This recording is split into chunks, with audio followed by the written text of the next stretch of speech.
Hello guys, तो आज के एपिसोड में हम जानेंगे रेजिस्टेंस और रजिस्टर में क्या अंतर है और रेजिस्टेंस किसे कहा जाता है और रजिस्टर किसे कहा जाता है। तो चलिए शुरू करते हैं। जब भी हम किसी सर्किट को इलेक्ट्रिकल सप्लाई से कनेक्ट करते हैं तो उस सर्किट में से करंट फ्लो होने लगता है। करंट यानी जो कंडक्टर्स है उनमें से इलेक्ट्रॉन्स फ्लो होने लगते हैं। जब उन कंडक्टर्स में से करंट फ्लो होने लगता है तो वह कंडक्टर्स करंट को रोकने की कोशिश करते हैं। रेजिस्टेंस को ओम में गिना जाता है। इससे हम ये अपॉन आई इस फॉर्मूले के जरिए किसी भी सर्किट में रेजिस्टेंस कितना है यह फाइंड कर सकते हैं। कंडक्टर्स, इंसुलेटर्स और सेमीकंडक्टर्स, इन तीनों में रेजिस्टेंस पाया जाता है। कंडक्टर और सेमीकंडक्टर का रेजिस्टेंस इंसुलेटर से कम होता है। इंसुलेटर्स यानी जिनका रेजिस्टेंस बहुत ज़्यादा होता है, यानी कि मेगा ओम्स में होता है, जिस वजह से इंसुलेटर्स में इजीली करंट फ्लो नहीं हो पाता। करंट फ्लो होने के लिए इंसुलेटर्स को हाई वोल्टेज की ज़रूरत होती है, यानी कि मान लीजिए हमारी 220 वोल्ट की केबल है, उसे अगर हम 1000 वोल्ट का सप्लाई देंगे तो वह इंसुलेशन ब्रेक हो जाएगा, उस केबल में से करंट फ्लो नहीं लग जाएगा। तो इसलिए अलग अलग वोल्ट की जो केबल्स होती है उनका इंसुलेशन भी अलग अलग होता है।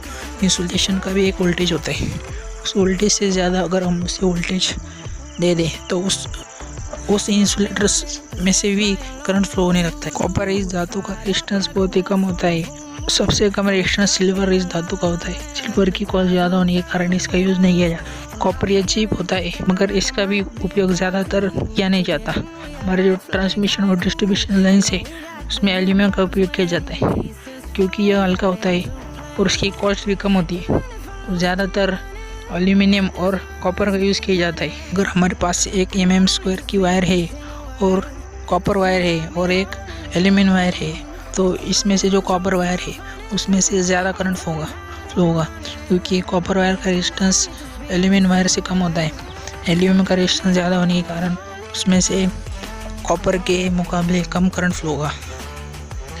तो इसी वजह से जब भी हमें कहीं पर वायर्स को चेंज करने की ज़रूरत हो, कॉपर वायर की जगह पर एल्यूमिनियम वायर को रिप्लेस करने की ज़रूरत हो, तो तब हमें इसका ध्यान रखना चाहिए, क्योंकि कॉपर का रेजिस्टेंस यह कम होता है और एल्यूमिनियम का रेजिस्टेंस ज़्यादा होता है। तो इसलिए इनका जो साइज़ है वो एल्यूमिनियम का साइज़ कॉपर से ज़्यादा लेना होता है, जिस वजह से हमारे जो एल्यूमिनियम कंडक्टर्स है उसमें ज़्यादा करंट हो पाए और हीट ना प्रोड्यूस हो।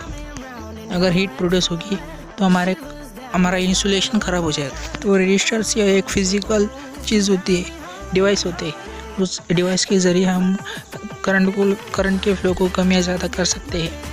जैसे कि हम कार्बन कंपोजिशन रेजिस्टर का उपयोग करते हैं, जिसके ज़रिए हम रेजिस्टेंस को कंट्रोल करते हैं। हीटिंग एलिमेंट में हम नाइक्रोम वायर के ज़रिए हीट प्रोड्यूस करते हैं। हमारे जो इनकैंडिसेंट लैम्प होते हैं उसमें टंगस्टन वायर का उपयोग किया जाता है।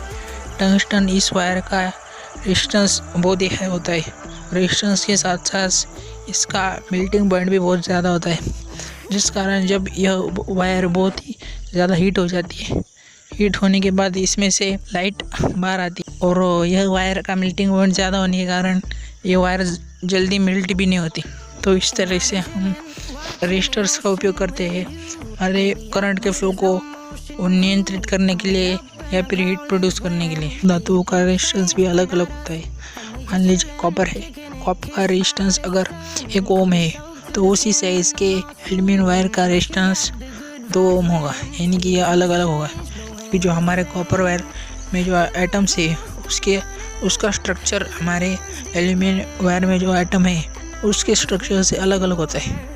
तो जब हमारा इलेक्ट्रॉन्स एक एटम से दूसरे एटम में फ्लो होते हैं, तब उन इलेक्ट्रॉन एटम का स्ट्रक्चर अलग अलग होने के कारण जो इलेक्ट्रॉन्स है उसको फ्लो होने के लिए ज़्यादा एनर्जी की ज़रूरत होती है। कॉपर कंडक्टर्स में यह एनर्जी कम होती है, यानी कि कॉपर कंडक्टर्स में इजीली इलेक्ट्रॉन्स एक एटम से दूसरे एटम्स में फ्लो हो जाते हैं, मगर एल्यूमिनियम में ज़्यादा एनर्जी की ज़रूरत होती है, इसलिए इसमें इजीली इलेक्ट्रॉन्स नहीं फ्लो हो पाते। इसलिए कॉपर का रेजिस्टेंस कम होता है और एल्यूमिनियम का रेजिस्टेंस कॉपर के मुकाबले ज़्यादा होता है। मगर कॉपर यह बहुत ही कॉस्टली मेटल है। नंबर 1 कंडक्टर है वो है सिल्वर भी कॉस्टली है, इसलिए इसका उपयोग ज़्यादातर इलेक्ट्रिकल चीज़ों में नहीं किया जाता। बहुत ही कम चीज़ों में किए जाते हैं, जैसे कि कहीं फ्यूज़ में या फिर जहाँ पर मूवी कॉन्टेक्स्ट हो, वो कॉन्टेक्स्ट पर स्पार्किंग को रोकने के लिए इस जगह पर हम सिल्वर का उपयोग कर दें। तो आज के इस वीडियो में बस इतना ही। धन्यवाद।